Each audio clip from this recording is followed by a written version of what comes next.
Welcome to Capture the Reps podcast, the podcast for fitness creatives by fitness creatives. Each episode, we will dive into techniques, strategies, and behind-the-scenes stories to help fast-track your career. Whether you're behind the camera or in front of it, this is the space to grow, create, and connect. Hit it, Sam.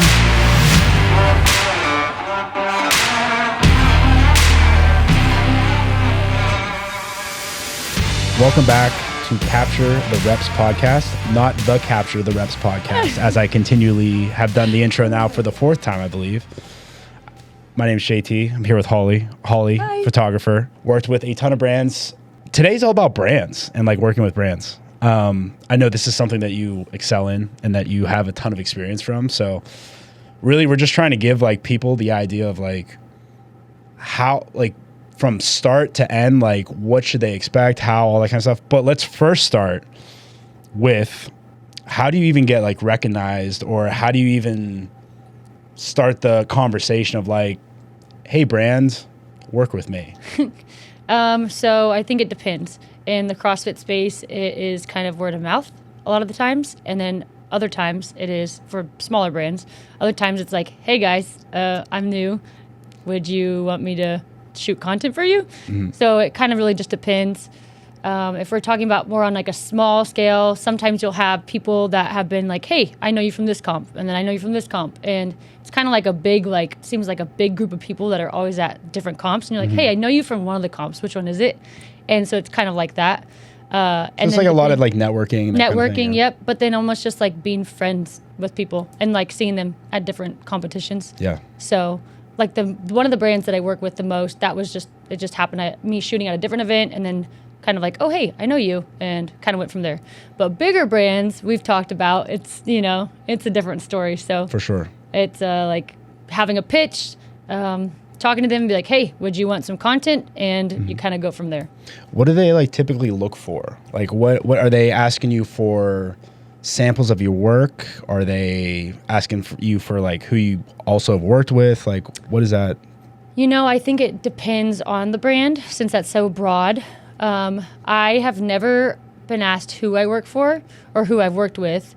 And I don't think actually I haven't been asked for work. Usually I'll message them on Instagram, mm-hmm. or I'll send them an email and just say, hey, just let you know, here's my Instagram, you can check out my work. So I kind of just throw it out there to begin with.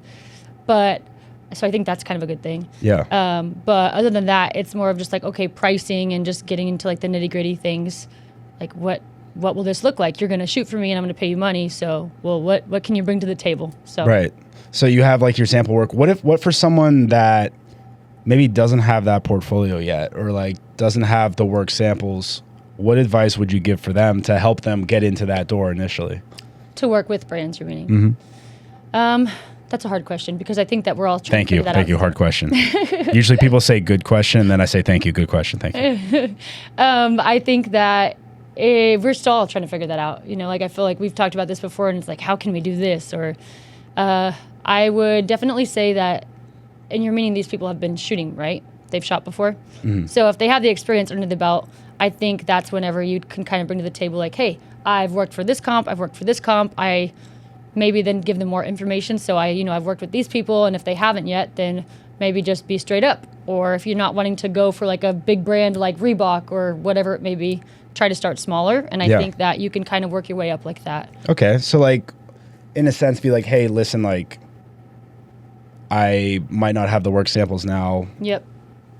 But I still want to work with you guys. I think I could do a great job. I've worked at these other competitions as like kind of like a way to show that you're experienced and all that, yes. Even if you don't have the physical work. Yes. Oh, I think it's a great idea. And sometimes I think it just helps to just have the transparency up front. Yeah. Just be like, hey, I haven't worked with other brands, but this is what I can bring to the table. Mm-hmm. And I guess take it or leave it, but I'm willing to give you what I can do. Cool. So that stuff gets you in the door. Once you're in the door, talk to me about like that. You mentioned like a pitch, like the pitch conversation.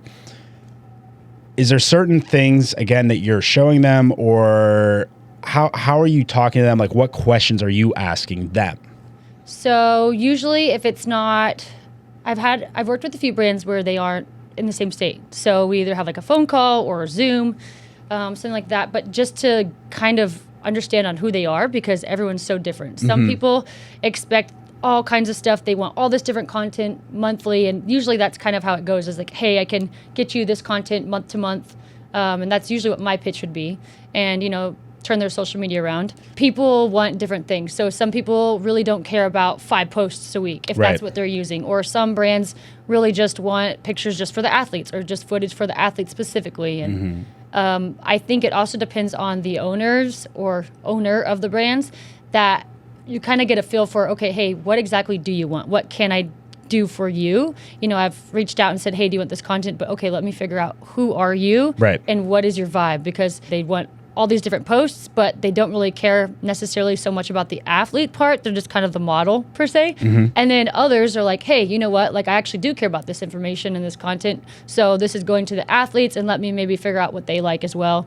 And then we can kind of go from there. That's good. Yeah, no, I love that, how you take the time to learn a little bit more about them. I think that's exactly what you should do. Yeah. And then what questions are they asking of you? So like, the reason why I ask you this is I'm trying to help people prepare for that conversation, because like we know what questions to ask, or like what information we need to gather, but what should a photographer or video person like expect to be asked?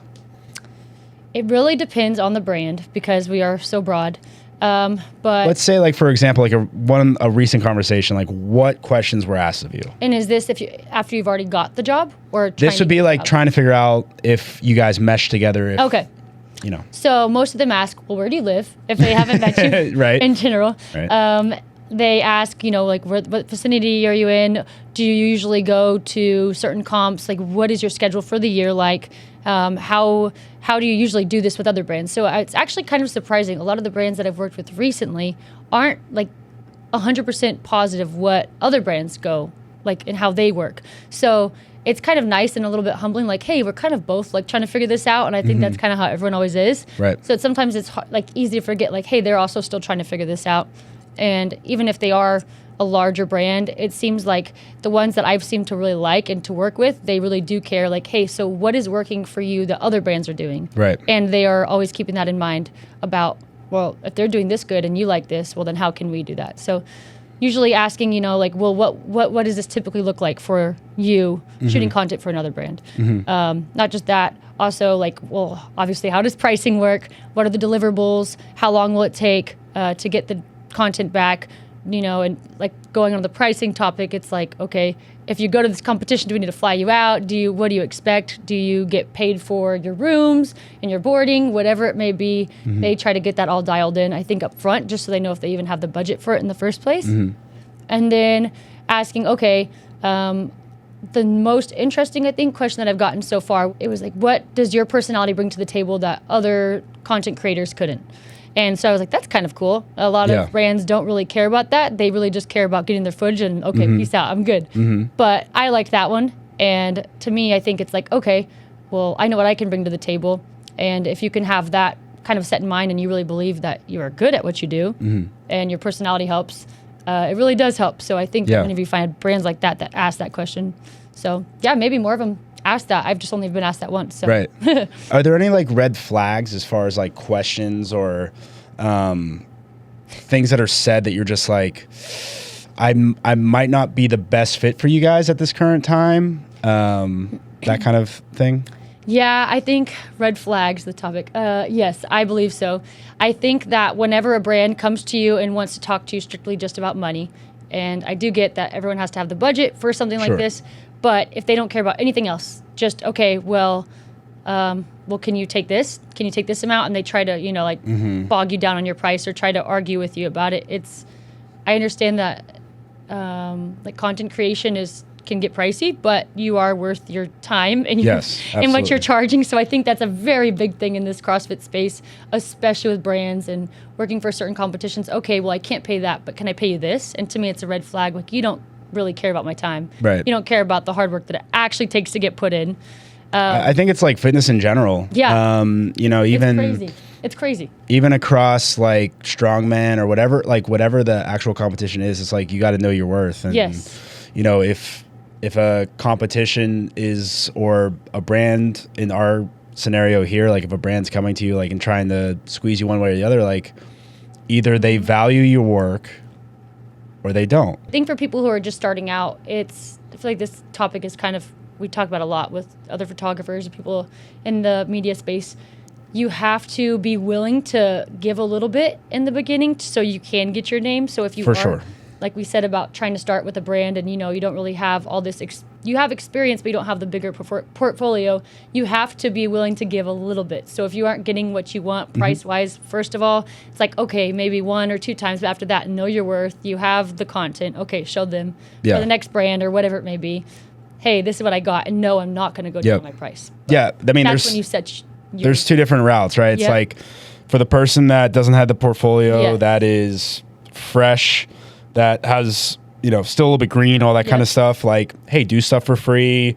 Just try to get your name out there, get a work experience, all that kind of stuff.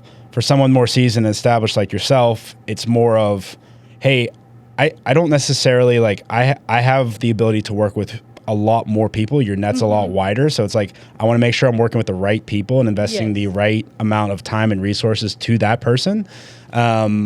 Because it's all about long-term relationships, not like a short-term, like you were saying, like just quick one turnover rate. And just like, well, what did we do this for the first place? Right. Like, why did we? Which is why I love that you actually talk to brands about getting to learn a little bit more about them and all those kinds of things. Because although there's a lot of brands, there's also a lot of people that are like me and like us. They do a lot of things like this. So if I'm not the person, okay, well, they can definitely find someone else. And so can I. We don't necessarily.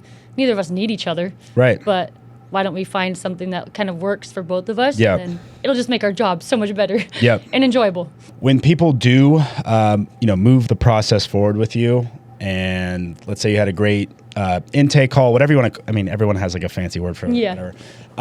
Once you move past that, what's the next phase of that relationship with the brand? Are you immediately moving towards, hey, let's get something on the book schedule-wise, or like what's the next part of that process? So depending on how established the brand is, usually I'll take a look at their social media, a whole bunch of things in Factor.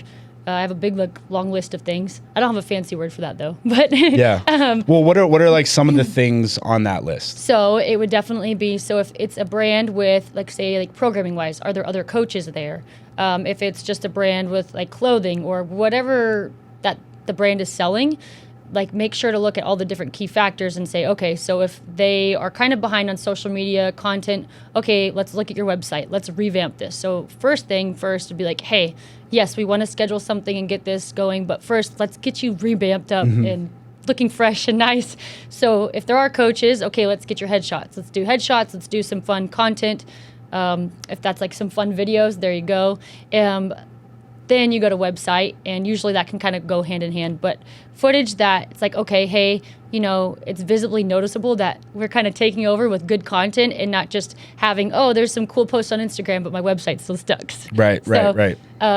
That's definitely one thing that I always like to do in the beginning. And it's like, okay, hey, we got website, we got headshots, and say if it's not headshots, if there's not coaches, if the brand is, I don't know, supplements or shirts or whatever it may be, you go take new pictures of those, and it doesn't have to be a whole bunch of stuff. But I like to do that at least, and I don't think there's maybe a right or wrong to do it, but that's what I like to do. How do you have that conversation so let's say, company X has these photos that were taken on a point and shoot camera 20 years ago. Yeah. How do you have that conversation of like, hey, I think you could do a little bit better with your photos. Like, how do you approach that? Because I know you probably do it in the perfect way, like more of a gentle thing than like me. I'm a little bit more like, hey, we need to replace these. We need to replace But like, what would be like how would you formulate that? And like, depending on the situation, but if like, let's take worst case scenario that it's just like really bad. Like you said, say it's old, 20 years old. Yes. Polaroid camera, just old school. Yeah. I would definitely start off the conversation with, hey, I'm reaching out to you for a reason, if I was reaching out. And if they reached out to me, you bring that back up and say, well, you're reaching out for a reason.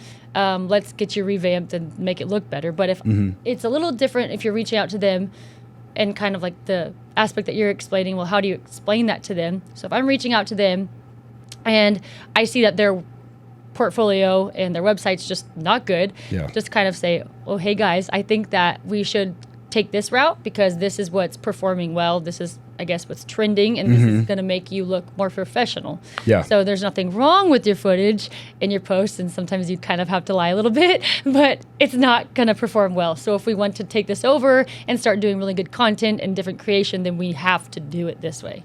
Yeah. And I've never once ever heard anyone say, no, we're not doing that. Yeah. Because I think they're all for it. And I think a good thing is like whenever, at least for me, I want to work really hard for someone that really cares. And I think that's probably you as well. Oh, for sure. And so I think that brands want that as well. So like if you have all these different ideas and you're bringing them to the table, you know, this, I think it's kind of hard for them to say, well, I like that picture from 20 years ago. You know, I think they are more than willing to be like, okay, yeah, let's take this up. And that's a good suggestion. Let's do that. Yeah. No doubt. And yeah, I mean, it isn't so much like you said, it isn't like lying. It's more of like, you're skirting, you're skirting a fine line. And no, you want to make sure that you don't come off as like crass or anything like that, like mean as far as like what they currently have up there. So that's where you're really explaining and, you know, bringing up past examples. So I think that's spot on.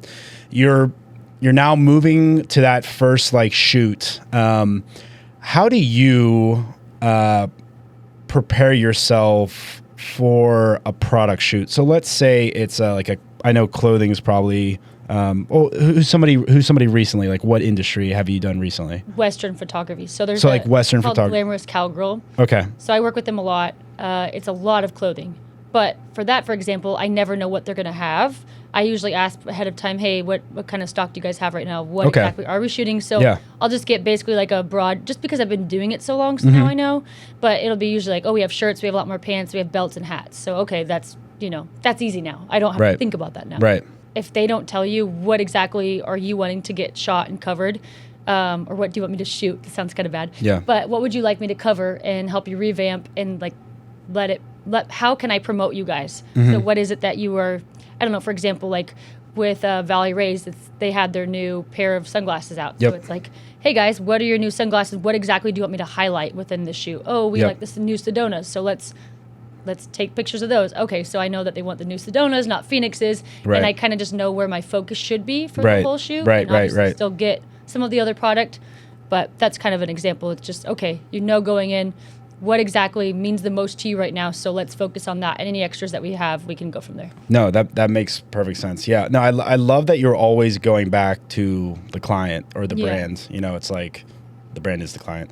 You're going back to them and you're having that conversation, because nowhere did I hear like you're having these conversations after. It's like these conversations are happening before. Yes, good so communication. That everyone's on the same page, and then whenever you do go to send, there's not this big surprise or anything like that. Yeah, that would not be good. Yeah. No, especially when you throw in all those resources and the time and the effort and all that kind of stuff. Different brands have different situations, obviously. Yes. How do you handle your packaging and your pricing? You don't have to go into details, but like more of just like, what advice would you give to someone that's like, they get their first brand and they're like, I don't even know how to like price this out. Like, I don't even know. And this is before they get their brand, or they just got it? Let's say they get to that pricing conversation. It's like, oh, what packages do you have? Like, are you giving them 3 options? Are you giving them flat price? Like, what strategy has been best for you? And I know it's a kind of a general wide sweeping thing, because obviously you probably customize things for certain people, but something that like someone listening to this right now could take away, like, hey, maybe this is like where I need to, focus my energy. So yeah, like you said, depending on the situation, I think it's a good, it's definitely good to at least have 2 or 3 different packages.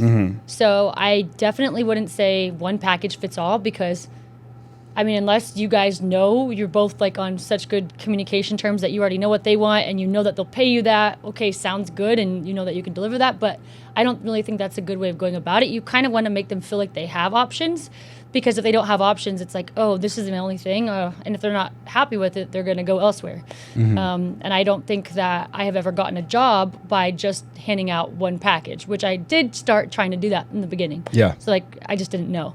But from what I found that works best is giving separate packages. And so within the packages, for example, like nowhere near video skills like you do, but like seriously, like 2 different style videos. I'm mostly a photographer. But definitely what brands love are videos. So it's like little fast, short little reels. That could be in one. If you do have the video capability, I think that could be in one package. The other one would be just photos, strictly just photos. And then also like I'll do people's social media as well. So that's kind of another package that I would ask. You can upgrade, and then versus me just handing you all this content, I can do your social media as well. Sure. I think that at least start off with, hey, did you just want photos? Did you want photo and video? And then if that's kind of just a very broad package system, but I think that would work pretty well. No, that's great. Yeah. And then from there, after you figure that out with them, and say you have a better relationship with them, it's going on a few months. Okay, hey, what's working for us? Like always revisit and go back in. What's working for us? Am I giving you too much content? Are we shooting too much? Because another thing is as well, like you will run out of content, especially if you're moving or shooting monthly with the brand. So you don't want to move too fast and just, okay, I got this. You need to still make them feel like they have more content that will be coming in, and it won't be the same shot. Right. So you don't want to overload them with tons of content, even though, yes, it's fun and exciting.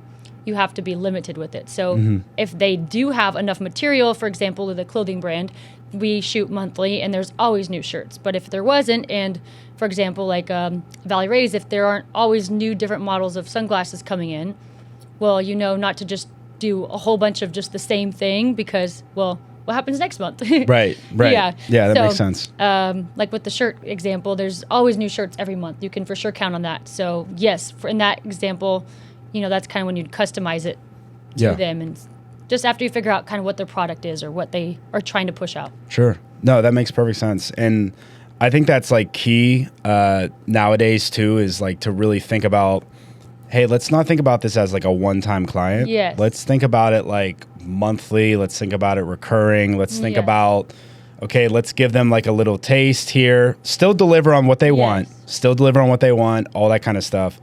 But always come to them with like more ideas and more solutions. It's like, okay, like you just came out with the product line here. Why don't we do this? But yeah. And then, hey, why don't we switch it up to get another thing down the road, and just keep giving them ideas, and then they'll fall in love with you and your work. So there's nothing worse than doing that to a brand and them not following through, or not that they don't care.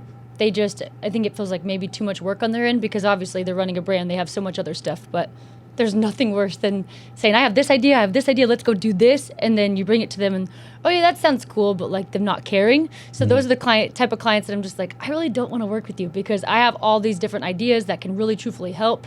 And if you're not wanting to do that, okay, well, what am I here for? Just to shoot? All right, I mean, I could do that, but I don't know. I like to go farther because that's ultimately what will bring them farther and make them stand out. No, and that's good. And that whenever you're having those like early on conversations like we were talking about, when you're in the pre-qualification stage, not to get all businessy with people, but like when you're in that stage, it's like, all right, let me really find out if we mesh. Like, do we think the same wavelength?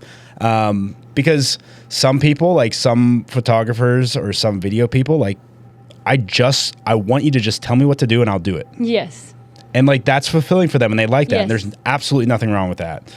Others get a little bit more emotionally invested. I think we're both the same way in that, where it's like we want to help them along. So it's like, listen, I think we should do this. I think we should do that, and have a little bit more say. There's no right or wrong way. It's just you have to realize that going in, and then have the proper expectations. Yes, I agree completely, because there's a lot of creators in the space that are like, hey, I'm going to go there and I'll shoot for them. Peace out. They don't want anything else. That's what they want. And brands are good with that. Yep. So they belong with those people. And exactly. We belong somewhere else. Yeah. Because if not, you're never going to be happy. And I think that's the key point, though, is like everyone belongs somewhere. Yes. No matter what you are. But if, finding out those things early on in your career, or as you evolve, that evolves with you, like that's so important, because then that will allow you to not waste time, not hop on like 20 calls a week and dequalify everyone that you talk about. Again, not trying to use a business word, but like all that kind of stuff. Yeah. So that's true. Cool. Anything else that you wanted to add as far as working with brands, thinking of ways to fast track and to help people through some pitfalls? Like, is there anything as far as like a pitfall that you had either recently or like in the past that like you really learned from and like really took something from? Yes, I think that I would have to say something that I've learned from was working with a specific group and giving and giving and giving, because like you said, we're both kind of emotional people with that. Love to give. Yeah. And it's great, Yes. but you have to really know your worth. And although we know our worth, I'm speaking for myself, it's easy to be like, yeah, I can give more. Well, this is fun. You deserve it. You deserve it. But then people start to expect that. So even if you're already on the like month to month contract, if you just keep giving and keep giving, depending on the people and who they are, they might just keep expecting that, and that might just become the new normal. And so I've learned it'll just run you to the ground, and you're burnt out, and then you don't want to do anything with them anymore. You don't want to be at this comp with them. You don't want to work here, because all they do is just kind of take advantage of you. Yeah. So I've learned like you really, really need to know your worth, and you just have to really put your foot down with a lot of situations, because Sure. a lot of the times it's not going to feel good. It's like, oh, I feel bad saying this, at least for me. Some people don't have a problem. I think you're good with that. And I admire that, because I'm like, oh, sorry, but no, I have to do this. So I think it's like really important. You got to put your foot down, and you have to know, like, I really am worth my time. And like, a piece of advice that someone gave me, I can't remember who, but a while back in the space was, okay, say you worked with a brand at a competition, and you know that you were there for 3 days, and you were away from your family this long, and you spent how many hours shooting, but then you have this many hours of editing. So you go home, and say you go back to the hotel or Airbnb, whatever, you're still working then, you get how many hours of sleep, and then you go all the way back home, out of state, and if it's in state, same thing. And then you get home and you're like, why did I do this? You don't want to ever put yourself in that position, being like, I'm away from my family this long. And for me, my son, like, I'm away from Wyatt this long, and now I have to come back and I have to edit this much. Was the money even worth it? So you never want to put yourself in that position. And it is easy to just be like, hey guys, I can do this. I can do this. Yeah, for sure. I got you. But if you constantly do that, that's what's going to be expected of you. And eventually you're going to be at a competition like this example and get home and be like, this sucks. Like, I still have so much to do. I was away from my family. And I mean, a family means a lot. If not a dog, I don't know. A dog for me currently. Yeah, a dog. Yeah. Yeah. But it's just, you never want to put yourself in that position. You just want to be able to be like, okay, this is why my price point is this way. And I know that it is worth a lot. My work will show my worth. So just put your foot down, because people will walk all over you, and I hate it. And especially if you're gullible, you won't realize that it's happening, but it's happening. So no, it's all about sucks. clear expectations. Yep. And, you know, like you said, knowing your worth, clear expectations, and it's okay to say no. Yes, it's okay. I think a lot of people it's totally okay. feel as though they're letting someone down if they say no. Yeah. And that's not the case. Like, it's a no right now, but you know, if you need extra things done, I'll happily do that. Just realize, you know, there's going to be this associated with that, or that associated, or give and take here or there or whatever. But yeah, there's nothing wrong with saying no, knowing your worth, all that kind of stuff. So yeah, so if you're starting out and you have your price point low, only do it for 1 or 2 times max.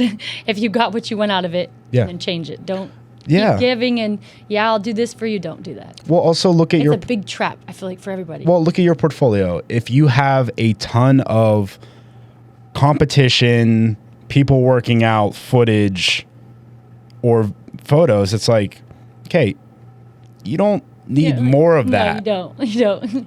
However, for me specifically, I have no footage of like cars, like exotic cars. So I'm not saying please don't hit me up. I'm not saying I would, but you know, if an exotic car dealership contacted me, I'm more likely to do that at a lower rate, so that I can add that to my portfolio in the hopes of future business within that industry. I agree. Now, at the same time, you have to communicate that to that individual. Hey, the reason why I am coming in at this point is because I don't have the portfolio to back up. And I'm going to do this at this rate for this time. However, down the road, as I continually get better and as I continually grow your business, I also, you know, expect some growth. You have to make sure to say that. If it's not communicated, they're going to think that's the same price. Right. So yes, I have learned from that. Yeah, I think everyone has, and everyone's fallen into that. I mean, I have. To do, because you're like, oh, this is a cool job. Exactly. I want to do this. oh, this would be great. I would love to help them with this. And then it's like, whoa, what have I gotten myself into? And like a lot of the times, like financially, it might be, 3 steps back. Yep. I've had instances, however, where that's like turned into, well, they've also introduced me to this, that, or the other. Mm-hmm. And then all of a sudden, me taking that free job or the job that was a little bit less actually does pay out. So you have to be very choosy. It is so pick and true. choose. Yes. Evaluate that person as like, do you like working with this person? Okay. Okay. That will add in there. Like, do you have a lot of portfolio experience? That will add in there. Mm-hmm. Do you want to continually do this? Like, do you see this as a future? Because like when I started filming in the fitness industry, like I didn't have any samples. So I just went to CrossFit Magnum, my gym, and would just film stuff. And like I'd film class, I'd film Murph every year. I'd film our max out nights. I would film whatever. And all of that, all of those filming of all of those sessions has allowed me now to get to a point where I at least know how to do that at a higher level than I did when I first started. So like that progression has been nice. And then being able to also attach myself to now, elite athletes or brands that sponsor elite athletes and stuff like that, because of all that experience of like you have to. Going into the gym, like filming literally whoever. I'm like, can I film class today? Hey, cheese. Right? Like, oh, hey, we have we have like a hide and go seek night. I don't know. That was stupid. I don't know where I came up with that. No, but like we have like whatever event. So you earn your stripes and you learn through that, and then all that develops. So long story short, hide and go seek night. Hide and go seek night. Definitely try to avoid that. Funny. I don't know why. Isn't. Oh my God. But cool. Well, it was great chatting. Yeah. Like I feel like we always have these conversations at like events and stuff anyways. Now we just have so now it's documented. Yeah. Now it's documented. And studio. Yeah, thanks. Yeah. Cool studio. Yeah. 3 cameras on us. No big deal. Yeah. Yeah. So don't forget to like, comment, subscribe, tag 7 people, show it to your closest friend. I don't know. Yes. All that fun stuff. Catch you on the next one. Bye.